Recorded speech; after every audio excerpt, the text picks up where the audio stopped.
As you know, myself is JG sir, Senior Physics Faculty and HOD of Physics at Project NEET IIT Bhiwani. और अपना ये series चल रहा है, third lecture आज मैं देने वाला हूँ आपको रोटेशनल मैकेनिक्स का। और आप लोगों का जितना अफेक्शन और लव मिला है ना 2 वीडियो को, सैल्यूट बनता है आपको। बस बेटा ये है कि डेफिनेटली आप आईआईटी और नीट दोनों क्रैक करेंगे। बस आप वीडियो को लास्ट तक देखिए और उसके बाद में अपने क्वेश्चन सॉल्व कीजिए। Practice makes a man perfect, but practice के लिए जो सामान चाहिए ना वो सामान सारा मैं आपको दे रहा हूँ। So that's why be faithful, be hopeful and start. Okay बेटा, थर्ड लेक्चर में अपना पॉइंट ऑफ कंसिडरेशन है टॉर्क एंड इक्विलिब्रियम। ओके ना, तो 2 पार्ट में ये होएगा। पार्ट फर्स्ट में अपन बात करेंगे टॉर्क की एंड पार्ट सेकंड में रोटेशनल इक्विलिब्रियम और उससे रिलेटेड क्वेश्चन। टॉर्क छोटा सा पोर्शन है, रोटेशनल इक्विलिब्रियम थोड़ा सा लेंथी पोर्शन है। देखो बेटा, ऑलवेज आप पुराने पेपर उठा के देखोगे ना आईटी के और आपके नीट के, तो एक कैटेगरी बन जाएगी कि टॉर्क में यहाँ से क्वेश्चन बनता है, रोटेशनल इक्विलिब्रियम में यहाँ से। तो उनकी कॉन्सेप्ट को अगर आप पकड़ लोगे तो फिर कोई सा भी क्वेश्चन बने उससे बाहर कुछ होता ही नहीं है। ओके ना, तो let's start. What is torque? बहुत छोटे टाइम में बेटा अपन ऐसा पढ़ते थे कि एक बहुत बड़ा स्टोन पड़ा है यहाँ पे 100 kg का, आप इसको ऐसे पकड़ के नहीं हटा सकते, लेकिन अपन क्या करते हैं, एक लीवर आर्म बनाते हैं और लीवर आर्म का ये साइड जितना बड़ा होता है ना उतना ही कम फोर्स लगता है इसको पुल अप करने के लिए। तो this is the basic concept of torque. What is the torque physically, मतलब फिजिक्स में अपन इसको डिफाइन कैसे करते हैं? लुक बेटा, this is the force, this is the axis of rotation, this is r vector, say this angle is theta, then torque is defined as torque equals to r cross f।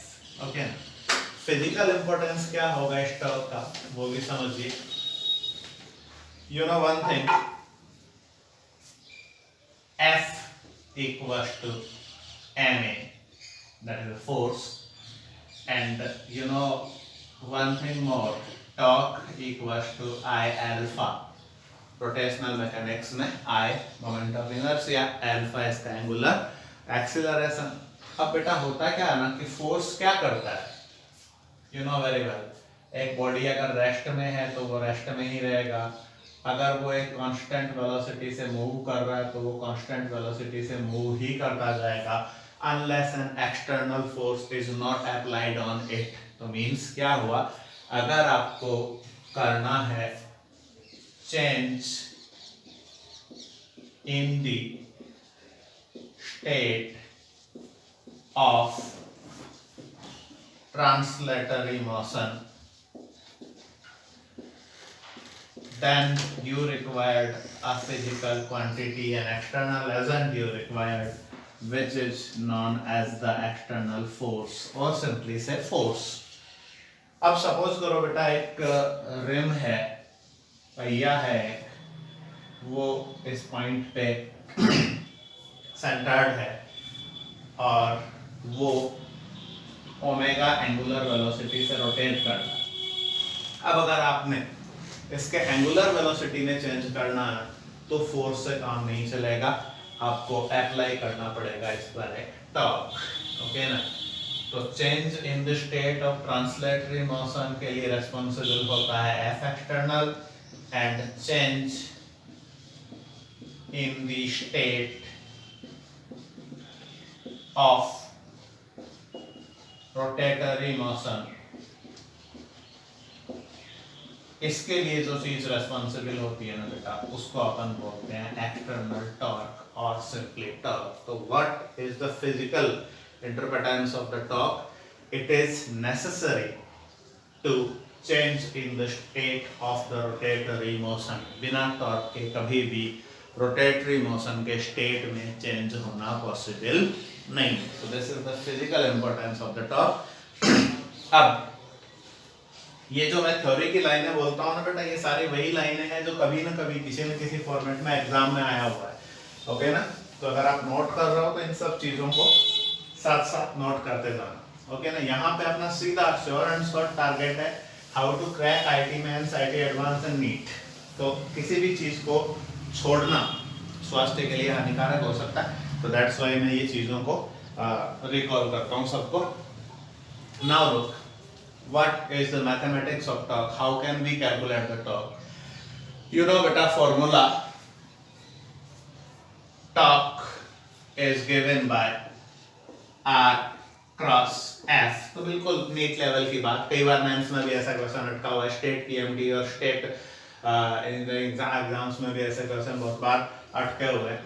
किसे ऐसा दे दिया R equals to R X I cap, R Y z cap, rz k cap, and force is given by fx I cap, fy z cap, fz k cap, and आपसे पूछ लिया कि जी torque बताओ, तो सिंपल फंडा हो गया, torque equals to r cross f, और जानते हो क्रॉस प्रोडक्ट निकालना, I z k, r पहले है, rx R Y R Z, F बाद में है, F X F Y F Z. Keep always in mind, order change मत कर देना, नहीं तो डायरेक्शन चेंज हो जाएगा, ये याद रखना। ऑलवेज ऐसा ही होगा कि यहाँ आर ही आएगा और यहाँ पे एफ ही आएगा, कभी भी एफ क्रॉस आर नहीं आएगा। ओके ना, तो पहला मेथड हुआ टॉर्क निकालने का, F R and F R given in IJ के फॉर्मेट, यदि R और F IJ के फॉर्मेट में दिए हुए हों तो ऐसे आपका कैलकुलेट कर सकते हैं। हिंदी के अंदर मैं बता दूं, टॉर्क को बोला जाता है बेटा बलाघूर्ण, और इक्विलिब्रियम को बोला जाता है साम्यावस्था। तो अपन यहाँ पे बात कर रहे हैं बलाघूर्ण और साम्यावस्था की। तो पहला अगला ऐसा दे सकता है आपको, सीधा सीधा दे दिया कि आर इतना आई कैप, इतना जे कैप, इतना के कैप, तो देन आप सीधा वेक्टर वाला मल्टीप्लिकेशन वाला method you have to use. चलिए, अब सेकंड हो सकता है अगला ऐसा ना दे बेटा, जहां नोट करना आपने ना वहां वीडियो पॉज करिए और आराम से, मैं इतना टाइम देता हूं कि आप इजी वे में नोट कर सकते हैं चलते वीडियो में भी, बट सजेस्ट मैं यही करूंगा आपको कि अगर नोट करना है तो वीडियो पॉज करिए, उसके बाद आराम से आप उसको नोट कीजिए। चलिए बेटा, अगला देखिए, से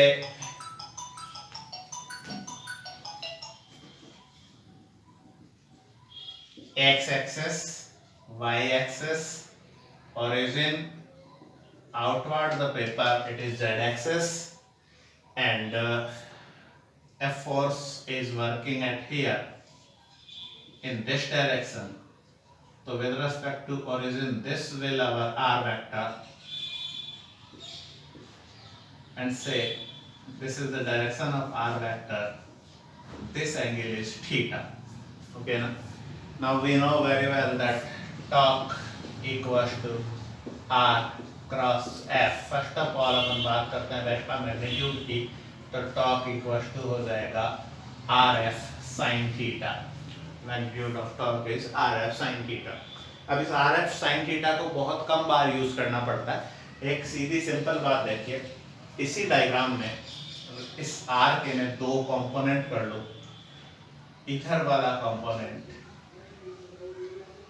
इधर वाला कंपोनेंट बेटा आर का आएगा आर कॉस थीटा, और इधर वाला कंपोनेंट मतलब इसके परपेंडिकुलर वाला कंपोनेंट, ये वाला component, this will R sine theta. Okay ना, तो R sine theta is nothing but it is R perpendicular, so I can से ना it will equals to r perpendicular into f, मतलब force into perpendicular component of r vector to the force, Hindi में बोले तो बल into बल के लंबवत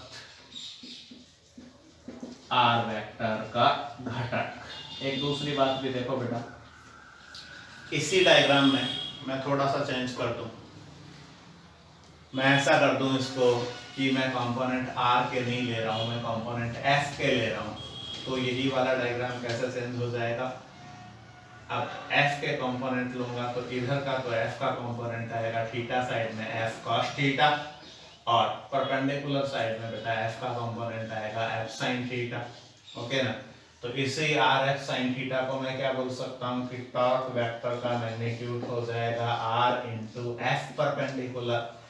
तो ये बातें दिखने में बड़ी छोटी छोटी है, बट जब आप न्यूमेरिकल बनाने जाते हैं ना तो ये बहुत काम आती है कि सर इनमें क्या फर्क पड़ रहा है, बट बहुत ज्यादा फर्क पड़ता है। देखिए यहाँ पे आप क्या लिखेंगे, यहाँ पे आप लिखेंगे distance into perpendicular component of force. तो दोनों में से एक का परपेंडिकुलर कंपोनेंट ले लें और दूसरा एज इट इज ले लें, then you can calculate the magnitude of torque. तो मैं यहाँ पे लिख देता हूँ magnitude of torque is always equal to R F sine theta, it is equal to r perpendicular into f and it is also equal to f into r perpendicular। इन तीनों में से किसी भी एक का यूज करके you can calculate the magnitude of torque। So this is basic funda how to calculate the magnitude of torque।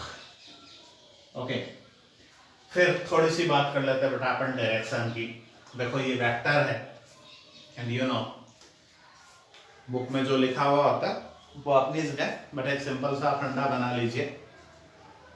पहला vector दूसरे को स्लैप मारेगा, थप्पड़ मारेगा राइट हैंड से, उस टाइम पर आपका थंब जिस डायरेक्शन में होएगा ना that will the direction of third vector.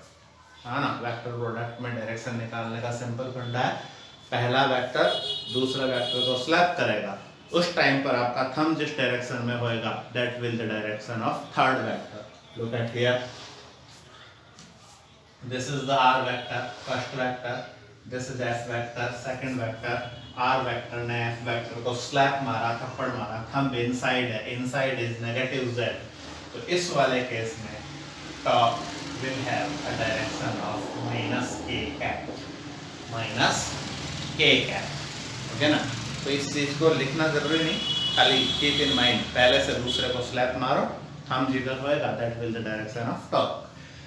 ये फिर थ्योरेटिकल बात होगी। प्रैक्टिकली जहां पे न्यूमेरिकल बनाएंगे ना वहां पे अपन टॉर्क को या तो लेंगे पॉजिटिव या लेंगे नेगेटिव। देखो पॉजिटिव नेगेटिव कैसे, मान लो ये एक व्हील है, ये इस व्हील का एक्सिस है और एक फोर्स इधर लगाया, और सेम यही वाला व्हील है, ये इसका एक्सिस है, अब फोर्स इधर लगाया, तो ये फोर्स क्या करेगा बेटा, ये इसको क्लॉकवाइज घुमाएगा,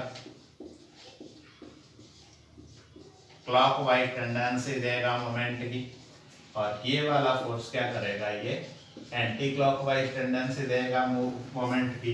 तो इसके टॉर्क को अगर आप पॉजिटिव ले रहे हैं ना तो इसके टॉर्क को क्या लेना है, नेगेटिव लेना है। ओके ना, सिंपल बात है।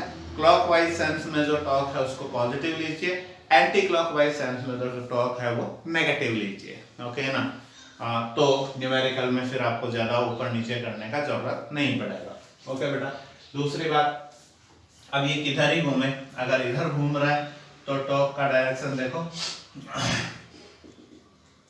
आर ने एफ को स्लैप मारा, आउटवर्ड आया, और अगर इधर घूम रहा है तो आर ने एफ को स्लैप मारा, इनवर्ड आया, तो ऊपर या नीचे, है ना। तो दैट्स व्हाई टॉर्क को अपन ऐसा बोलते हैं, it is an axial vector, axis के डायरेक्शन में काम करता है, that's why torque is always an axial vector. Okay बेटा, अब देखो कि कब टॉर्क जीरो होता है।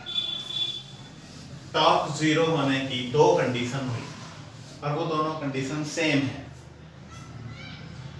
मैं मेनली उस बात पे जा रहा हूं कि अगर r not equal to 0 and f not equal to 0 then torque कब जीरो होएगा। सिंपली है कि इफ इस कंडीशन में थीटा टॉर्क जीरो है तो only one condition, that sine theta equals to 0 and theta equals to 0। Theta equals to 0 का means क्या होगा, ये आपका पॉइंट ऑफ इंटरेस्ट है। अगर ये फोर्स इधर जा रहा है, अगर ये फोर्स इधर जा रहा है, अगर ये फोर्स इधर जा रहा है, इन सारे कंडीशन में टॉर्क 0 होएगा। तो टॉर्क 0 होने की बेसिक कंडीशन क्या हुई, if the line of action of the force is passing through that point, if the line of action of the force is passing through a point, then उस point के respect always उस force का torque 0 होता है। Is it clear? क्यों 0 होता है? Because theta 0 हो गया। तो सिंपली आप क्या बोलोगे कि if the line of action of a force is passing through a point, then torque will be 0 about that point। सारे पॉइंट के एड्रेस में नहीं, उस पर्टिकुलर पॉइंट के अबाउट टॉर्क का वैल्यू 0 होता है। तो these are the basics of torque। Now we are able कि we can do the examples and we can solve the problems related to torque। Let's start बेटा। Nature torque आपके समझ में आ गया, बस उसके बाद में कुछ नहीं, सब सिंपल बातें। बहुत ही सिंपल प्रॉब्लम से हम स्टार्ट करेंगे, बढ़ते जाएंगे, नथिंग एल्स। से I have a problem,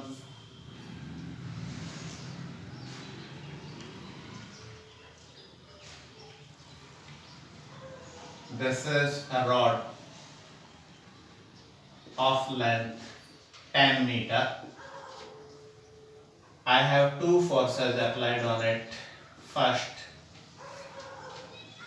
10 Newton, बहुत सिंपल सा example, 10 Newton upward at a distance 2 meter, and second 20 Newton downward at a distance say 6 meter। Okay ना। एंड सिंपल क्वेश्चन की कैलकुलेट टॉर्क अलोंग ओ। दो point है, एक ओ है, एक ओ डैश है।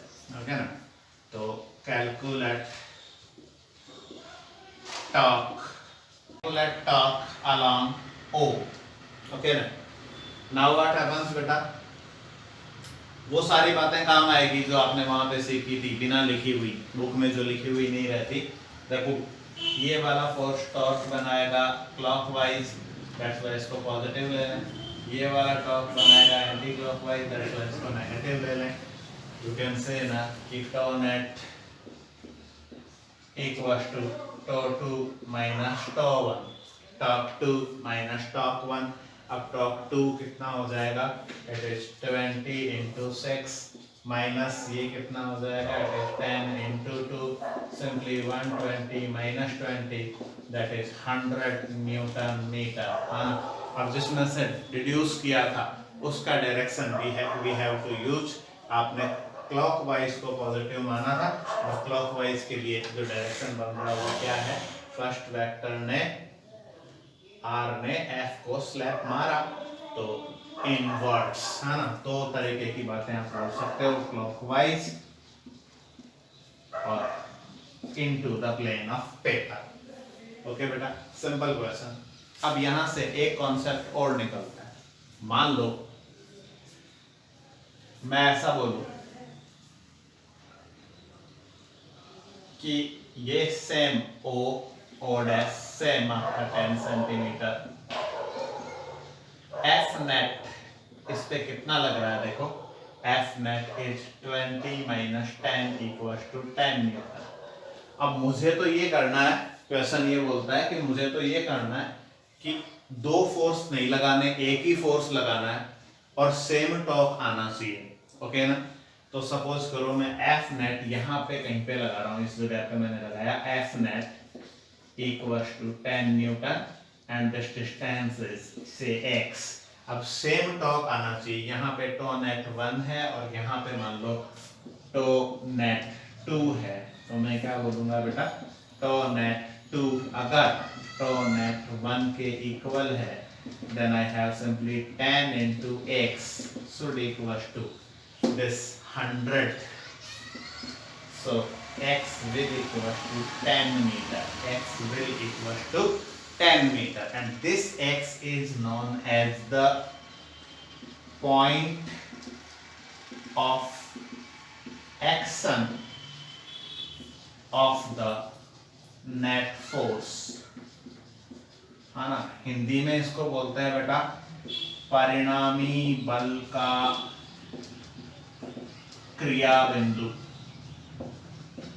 परिणामी बल का क्रिया बिंदु। तो अगर दो टाइप के क्वेश्चन बनते हैं, पहला मैंने बता दिया सिंपल टॉर्क कैलकुलेशन, दूसरा अगर वो बोल दे कि नेट टॉर्क परिणामी बल का क्रिया बिंदु बताइए, point of action of the force बताइए, तो उसके लिए आप क्या करोगे, इस चीज को देख के आप समझ गए होंगे, you can derive a formula that if there are too many forces then आप क्या बोलोगे, x equals to f1 x1 f2 x2 plus upon f1 plus f2 plus and so on, keeping the direction signs in calculation. मतलब जो positive है उसको positive लिखिए, जो negative है उसको नेगेटिव लिखिए। ऐसा करके आप निकाल सकते हो point of action of the resultant force. Is it clear? चलिए बेटा बढ़ते हैं आगे। अब टॉक पे दो टाइप के क्वेश्चन बनते हैं, दोनों टाइप के क्वेश्चन अपन बना लेते हैं बेटा, उसके बाद में we will move on the equilibrium. Look, question type first, very simple question. Say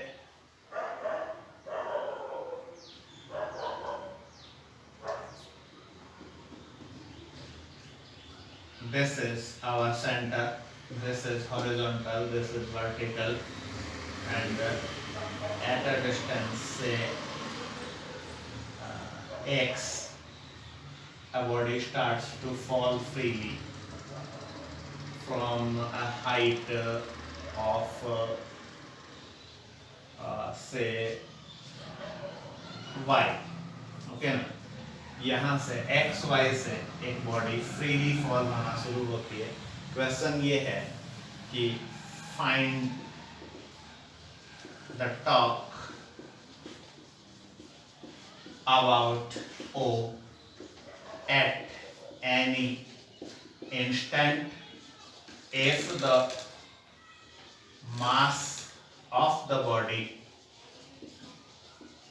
is m, if the mass of the body is m। लोग बेटा किसी इंस्टेंट की बात कर रहा है, सपोज करो वो किसी इंस्टेंट अपना यहाँ पे है, इस जगह पे है, this will your r vector,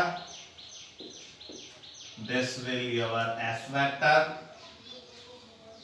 and simply f will equals to mg, this angle is theta। now look, आपको ऐसा लगेगा कि पूरे उसमें थीटा चेंज हो रहा, तो how can we calculate, but keep one thing in mind बेटा, this is the line of action of force.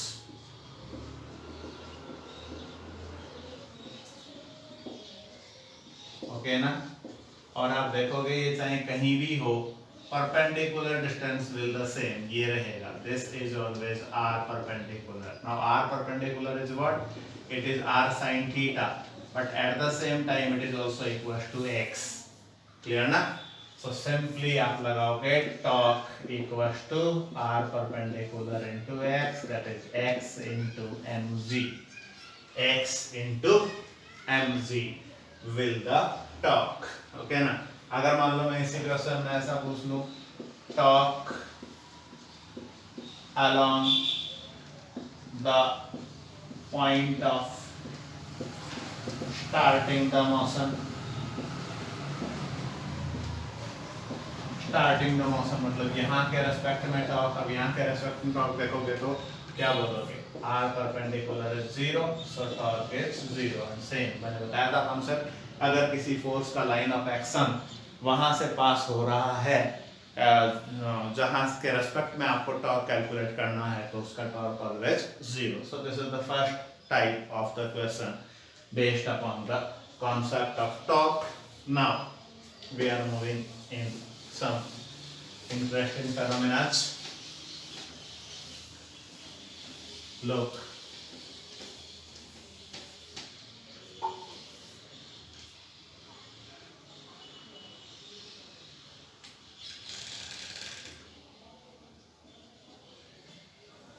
से इसको मैं टॉपिक ही बना देता हूं,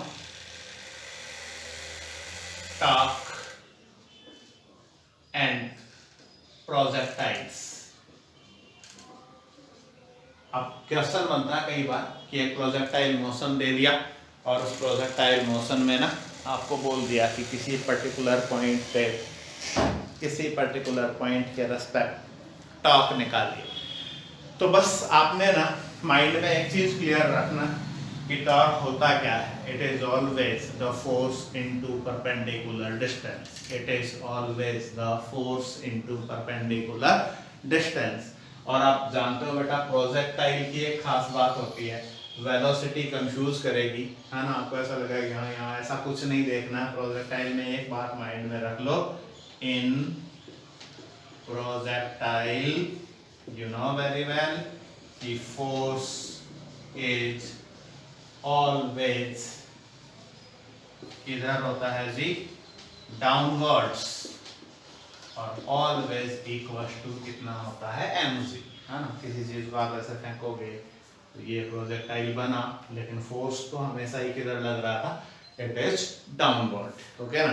तो अगर फोर्स डाउनवर्ड है तो सिंपल मेथड हो गया बेटा, से दिस इज द प्रोजेक्टाइल,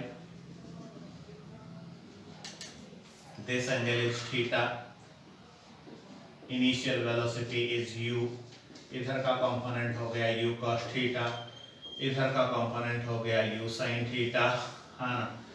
अब मान लो मैं बोलूं कि यहाँ पे आया at an instant t, हाँ ना, तो यहाँ पे फोर्स हो गया mg डाउनवर्ड और डिस्टेंस ट्रेवल करेगा r perpendicular, this is ux into T, ux into T. Because खास बात क्या होती है पता है, x डायरेक्शन में कोई एक्सीलरेशन नहीं होता प्रोजेक्टाइल में, तो r perpendicular will equal to ux into T. तो आप क्या बोलोगे कि द torque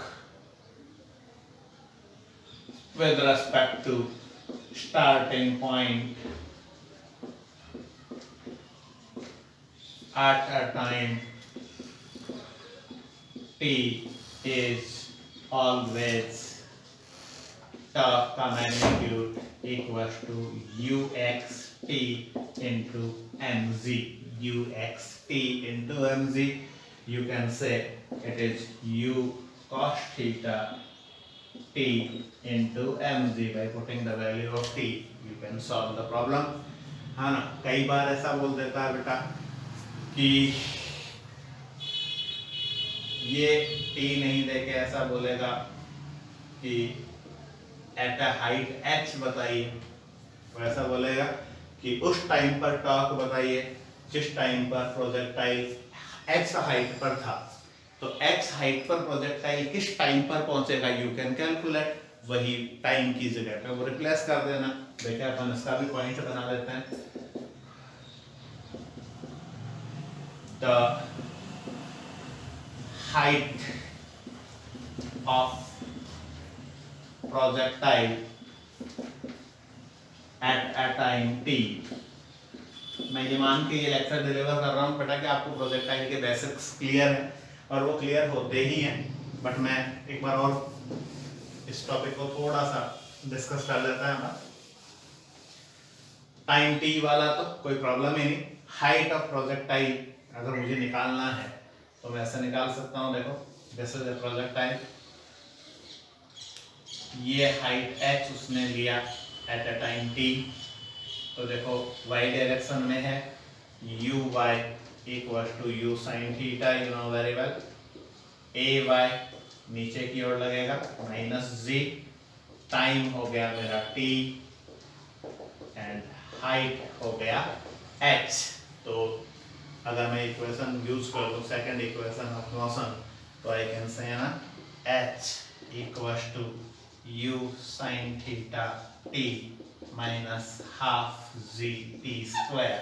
अगर हाइट ऑफ प्रोजेक्शन गिवन है तो आपने क्या करना है, यूज दिस वन, और इसको मैं थोड़ा चेंज कर दूं, जी T square minus two u sine theta T, इधर आएगा तो माइनस हो जाएगा, but plus 2x equal to 0। समझ गए होंगे, दिस इज x, इधर ले गया माइनस का हो गया, ये माइनस रिमूव किया, E T square minus two u sine theta T plus 2x equal to 0, and you will to calculate t, and then t अगर आपके पास आ गया then you can calculate the torque. Okay ना। तो projectile के दो क्वेश्चन बनते हैं बेटा, एक तो वो किसी टाइम पर पूछता है, दूसरा वो किसी हाइट पर पूछता है। तो अगर हाइट पर पूछे तो टाइम कैलकुलेट कर लीजिए, और उसके बाद में टाइम वाला फंडा अपने को दोनों में लगाना। तो basic torque calculation in your projectile motion, basic फंडा इज दिस वन। डायरेक्शन आप निकाल ही सकते हो, r से f, this is the direction of r vector, this is the direction of f vector, slap किया ऐसे, ऑलमोस्ट सारे केसेस में इट विल इनवर्ड आएगा, है ना। एक ही डायग्राम देता है तो इट इज इनवर्ड। क्लियर बेटा। तो ये वो चीज है जिससे आप प्रोजेक्टाइल से रिलेटेड टॉर्क का कभी भी कैलकुलेशन कर सकते हो। एक सिंपल सा क्वेश्चन ले लेते हैं, नीट में आया हुआ क्वेश्चन है, देखो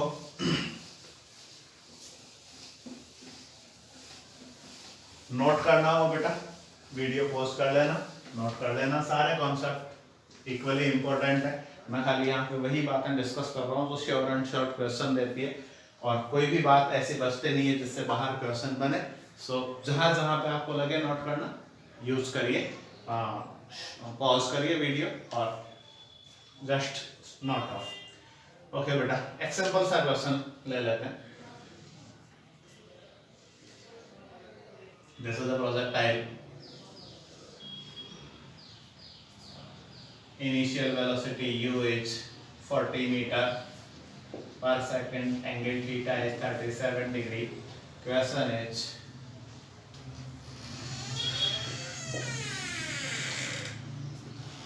calculate the torque at A. Calculate the torque at A. Okay बेटा, अब A पर देखो क्या सीन बनता है। A पर फोर्स है mg डाउनवर्ड, R परपेंडिकुलर ये है, और आप जानते हो रेंज ऑफ द प्रोजेक्टाइल, तो ये R परपेंडिकुलर रेंज का हाफ हो गया। तो simply your solution will be magnitude of torque equals to mg into r by 2। Now एक ट्रिक, कभी भी r को 2 थीटा मत लिखिए, sin 2 थीटा मत लिखिए, instead use u square 2 sin theta cos theta by 2। 2 cancel. समझ रहे होंगे मैंने क्यों sin 2 थीटा को 2 sin थीटा cos थीटा लिखा, बिकॉज sin 37 का वैल्यू तो आपको पता है, बट आपको ये पता नहीं है कि जी आपको ये पता नहीं है कि sin 74 का वैल्यू कितना होता है, तो हमेशा ये वाला या काम में लेंगे। ओके बेटा, by putting the values u and m is not given, say m equals to 1 kg, so use mass r and g to calculate। Okay, तो इस तरीके से ये जो 3 पॉइंट अपन ने बनाए ना, इनसे अपन प्रोजेक्टाइल का कोई भी क्वेश्चन टॉर्क से related we can solve. Okay, खास बात देखो बेटा, प्रोजेक्टाइल और टॉर्क में दो खास बात होती है। First is direction remains constant,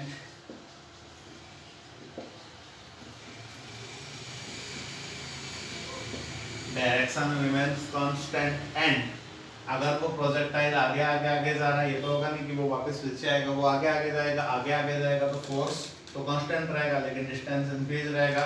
तो second thing with respect to time torque increases proportionally, torque increases proportionally। समझ गए होंगे प्रोपोर्शनली क्यों? क्योंकि टाइम इंक्रीज होएगा, u sin u cos theta into t इंक्रीज होएगा, hence torque will increase proportionally. Okay ना? तो ये डायरेक्शन कांस्टेंट रहेगा, टाइम के साथ ये प्रोपोर्शनली टॉर्क इंक्रीज होएगा।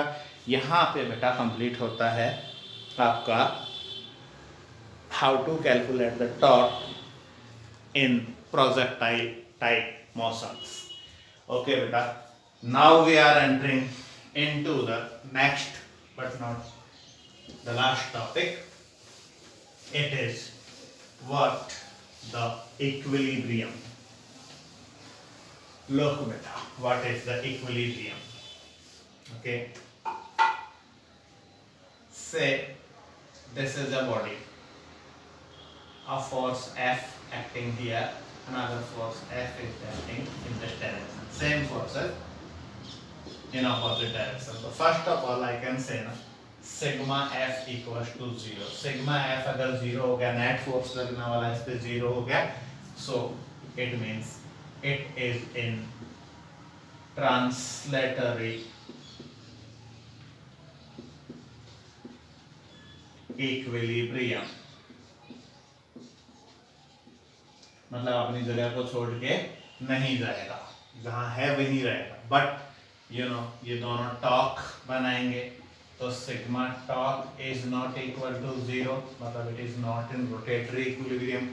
अब रोटेटरी इक्विलिब्रियम में होने की कंडीशन क्या आ गई समझते होंगे आप कि sigma tau should equal to 0। Okay ना? तो कोई भी बॉडी अगर रोटेटरी इक्विलिब्रियम में है तो उसके लिए दो बातें मस्ट हो गई। पहला तो वो अपनी जगह पे ही रहना चाहिए और दूसरा वो घूमना भी नहीं चाहिए। इट सिंपली मीन्स क्या कि sigma F is should 0 and sigma torque should also 0। Is it clear? Must condition of rotational equilibrium are two conditions of rotatory equilibrium. First, sigma f equals to 0. Now this sigma f equals to 0 has its own importance. Sigma f vertical should equals to 0 and sigma f horizontal should equals to 0. Vertical में भी 0 होना चाहिए, horizontal में भी 0 होना चाहिए। And second thing बेटा, sigma torque equals to 0। अब जानते हो ना टॉर्क तो वर्टिकल हॉरिजॉन्टल होता नहीं, तो क्या करेगा, या तो क्लॉकवाइज रोटेट कराएगा या एंटी क्लॉकवाइज रोटेट कराएगा। तो क्लॉकवाइज वाले को ऐड करो, एंटी क्लॉकवाइज वाले को लेस करो। तो these are the two conditions for rotatory equilibrium. ये रोटेटरी इक्विलिब्रियम भी बेटा दो टाइप के होते हैं। देखो ये एक बॉडी है, हाँ ना, ये रोटेटरी रेस्ट में है, मतलब इसका ओमेगा इक्वल्स टू 0।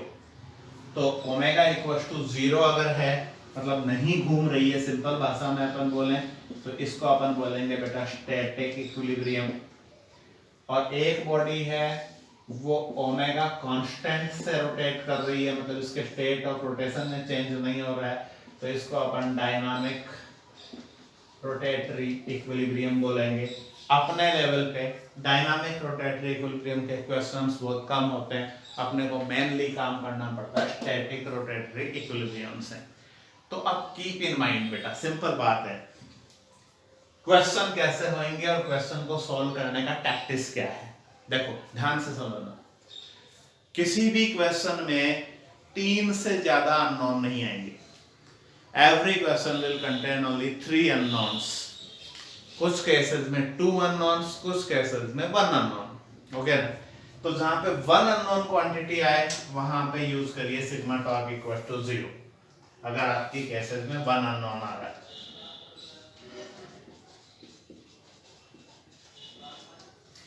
अगर आपके 2 अननोन आ रहे हैं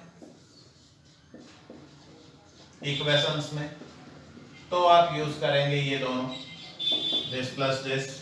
और अगर आपके 3 अननोन आ रहे हैं तो एक इक्वेशन ये बनेगा, दूसरा इक्वेशन ये बनेगा, और तीसरा इक्वेशन ये बनेगा, बस खत्म। ओके ना। स्टैटिक इक्विलिब्रियम में मतलब एक बॉडी है, पॉइंट पार्टिकल है तो कोई बात ही नहीं है, वो तो ट्रांसलेटरी काम हो गया। एक बॉडी है, वो ना घूम रही है ना चल रही है, उसका सिंपल फंडा है, सॉल्व करना है ना, तो 3 equation sigma F V 0, sigma F H 0 and sigma torque ई 0, बस खलास। स्टैटिक इक्विलिब्रियम के सारे question you can do. Okay ना। लेट्स टेक, आप इसको नोट कर लीजिए, अपन इसके कुछ एक एग्जांपल लेते हैं। 3 तरह के क्वेश्चंस बनते हैं बेटा, सीडी वाली समस्याएं मतलब लैडर क्वेश्चंस, डोर वाली समस्याएं और रॉड वाली समस्याएं। ओके ना। तो मैं स्टार्ट करता हूं। आज अपन बात कर लेते हैं उनमें से खाली एक टाइप की, कि लैडर प्रॉब्लम्स को हाउ टू डील विथ। लोग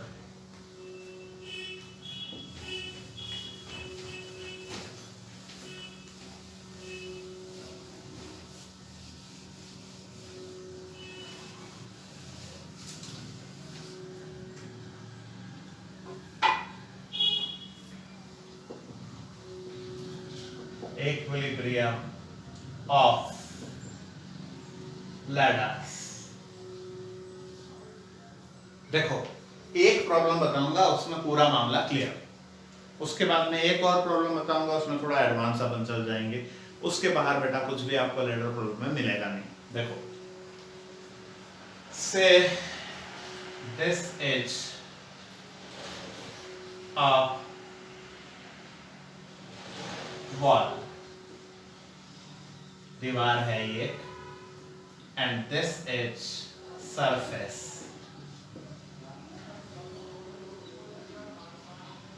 this is a ladder whose length is L,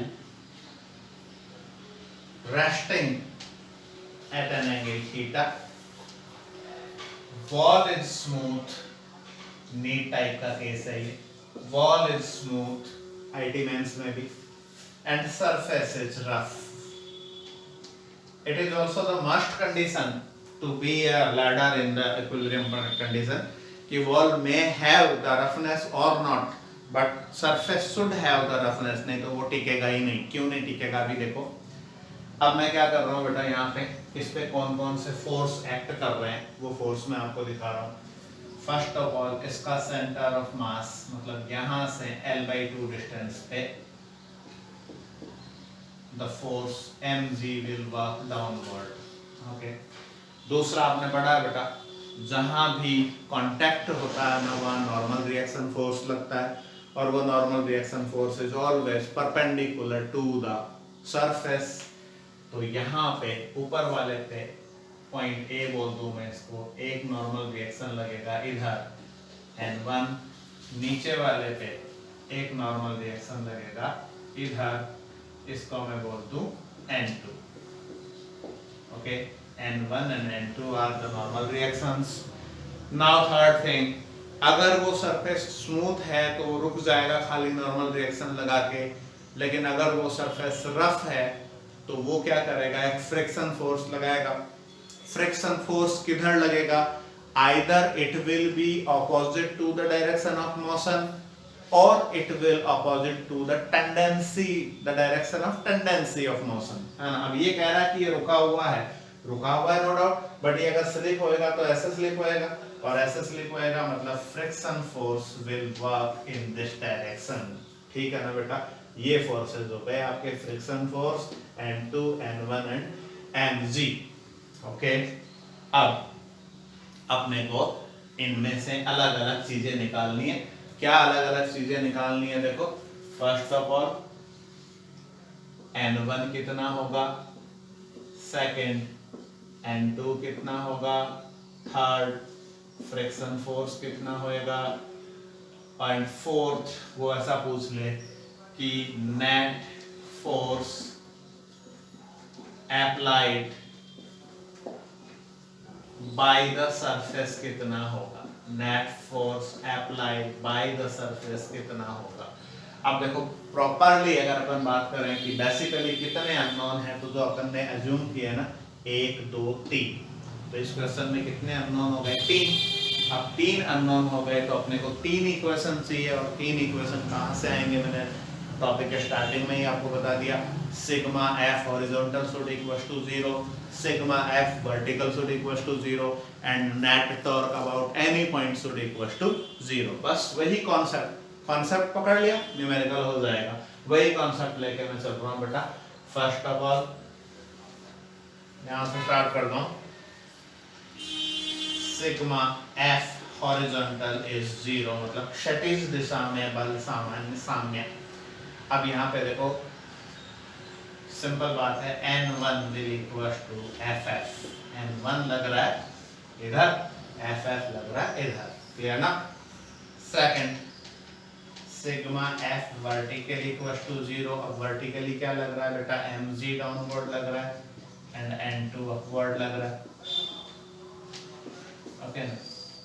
आप बोलोगे सर यहाँ पे ना म्यू n2 क्यों नहीं लिया, है ना। जनरली अपना नेचर होता है ना कि ff जिस नॉर्मल से बनता है ff equal to mu n2, but it is not true in any every case. ये खाली तभी होता है जब बेटा बॉडी आपका मोशन में हो या फिर लिमिटिंग कंडीशन हो। अब क्वेश्चन में ऐसा कुछ नहीं दे रहा है कि ये मोशन में है या लिमिटिंग कंडीशन, ये तो कह रहा है कि पड़ा है। अगर पड़ा है तो ff का value you know self adjusting force है, म्यू से लेकर n2 तक कुछ ही नहीं होता। तो इस टाइप के क्वेश्चन में जब तक अगला ये नहीं बोले कि लिमिटिंग केस है, तब तक आप कभी भी इस चीज को यूज नहीं करोगे अनलेस ये दो बातें स्टेट ना किया। तो दैट्स व्हाई मैंने इसको f2 लिया और n2 इक्वल्स टू mg। अब एक थर्ड और चाहिए, थर्ड के लिए टॉर्क, है ना। ऑलवेज बेटा टॉर्क आप किसी भी पॉइंट के रेस्पेक्ट निकाल सकते हो, कोई मनाही नहीं है, लेकिन हमेशा आप वो पॉइंट सेलेक्ट करो जहां के लिए एक अननोन खत्म हो जाए, एक अननोन खत्म हो जाए। अब देखो अगर मान लो मैं पॉइंट बी सेलेक्ट करता हूं, तो बी सेलेक्ट करूंगा तो दो अननोन खत्म हो जाएंगे, n2 भी खत्म हो जाएगा, ff भी। तो that's why I am selecting point A, है ना। तो sigma torque across A should equal to 0, this will third. अब देखो ध्यान से देखना, ये पॉइंट है, ये फोर्स है, तो this will R, this angle is theta, this angle is theta, so this is L by 2 cos theta, okay। ये पॉइंट है, ये फोर्स है, तो this will are L cos theta, L cos theta। मैं इसको थोड़ा सा ना नीचे लिख देता हूँ ताकि जब आप नोट कर रहे होंगे उस टाइम पे दिक्कत नहीं है। इस वाले mg के लिए this is L by 2 cos theta,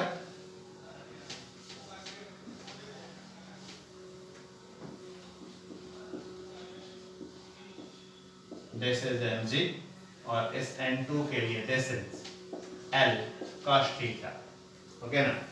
now बेटा तीसरा फोर्स, फ्रिक्शन फोर्स जो अपना आया था वो ये आया था कि सिग्मा f हॉरिजॉन्टल के 0 ने आपको दिया था n1 इक्वल्स टू ff, और सिग्मा f वर्टिकल ने आपको दिया था क्या, n2 equals to mg, and torque वाला अब अपन बना रहे तीसरा फोर्स इज ff, और ff का एक्शन लाइन ये है दिस वन, हाँ। तो ये इसका परपेंडिकुलर डिस्टेंस होएगा and this is nothing but it will L sin theta, okay.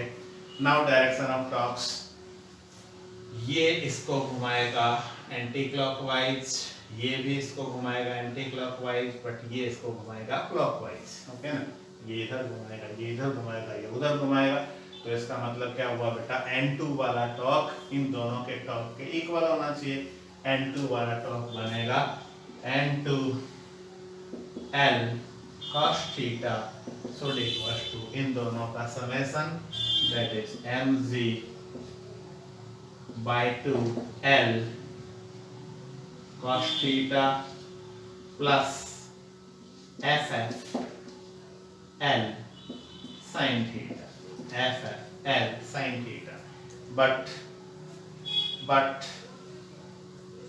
n2 itself is mg, है ना? तो यहाँ पे मैं क्या रख सकता हूँ कि mg L उड़ा दूं L को, mg cos theta equals to mg by 2 cos theta plus ff sin theta. First important reduction I have to come. ff will equals to mg by 2 cos theta by sin theta, and this cos theta by sin theta is cot theta. So ff in this case will comes out to be mg by 2 cot theta. Okay, now this is the friction force. Clear?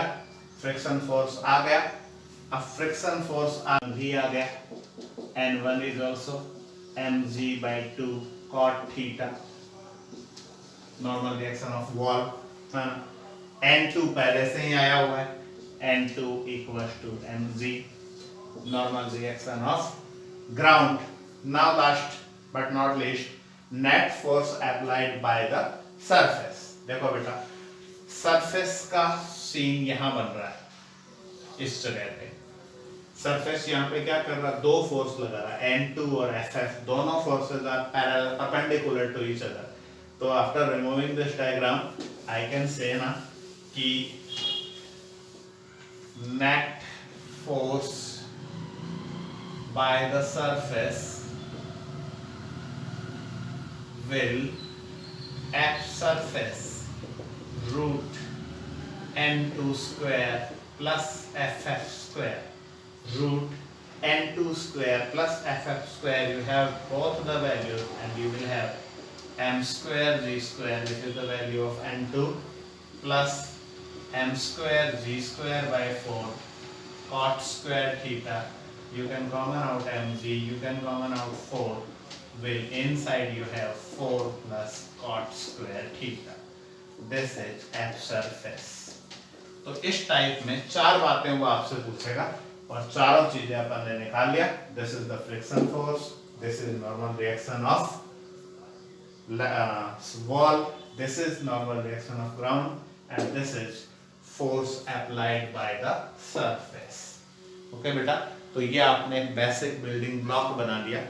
अब इस type का कोई भी question अगर अगला आपसे पूछेगा ना, तो आपको अगर आपका कैपेसिटी रेक्टिफिकेशन का बढ़िया है तो सीधा सीधा नोट कर ले, रट ले. अदरवाइज कॉन्सेप्ट है ही, कॉन्सेप्ट से यू कैन सॉल्व. थैंक्स बेटा फॉर टुडे.